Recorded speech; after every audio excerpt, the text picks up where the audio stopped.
Inson zotini butun xalq orasida sharmanda qiluvchi illatlardan biri yolg'onchilikdir. Bunday kishilarni ko'pchilik yoqtirmaydi. Ularga hech narsa ishonilmaydi. Yolg'onchilar o'zgalarni laqillatdim deb o'ylashadi. Holbuki o'zlari qazigan choqga faqatgina o'zlari tushib qolishadi.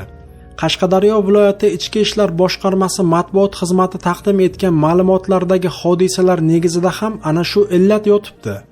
Qashqadaryo viloyati Dehqonobod tumani Ichki ishlar bo'limi boshlig'iga ariza bilan murojaat qilgan fuqaro Gulbibi Choriyeva o'zi uchun foydali, o'zgalar uchun tuhmatga aylanishi mumkin bo'lgan yolg'on jinoyat haqida yozma xabar bergan.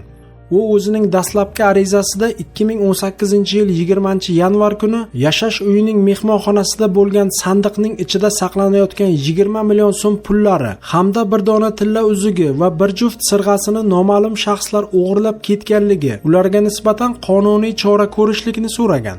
Qayta yozgan arizasida esa batamom boshqacha. Har nima bo'lgan taqdirda ham fuqaroning murojaati ichki ishlar xodimlari tomonidan e'tiborsiz qoldirilmadi. Mazkur holat yuzasidan Dehqonobod tuman Ichki ishlar bo'limi tomonidan tergov-tezkor guruh tashkil etilib, hodisa joyiga chiqildi. Voqea joyida tergovga qadar tekshiruv ishlari amalga oshirilganda, fuqaro Gulbibi Choriyeva ushbu pullarni ukalari va o'g'lidan olganligini ma'lum qilgan bo'lsa-da, biroq ukalari va o'g'li fuqaro Gulbibi Choriyevaga pul bermaganliklari oydinlashdi.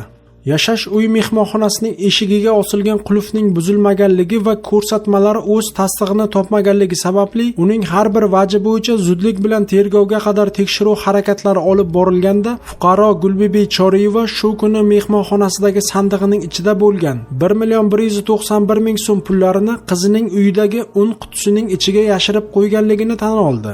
Gulbibi Choriyevaga nisbatan O'zbekiston Respublikasi Jinoyat kodeksining 237-moddasi 2-qismi B bandi bilan jinoiy ish qo'zg'atilib, tergov harakatlari olib borilmoqda.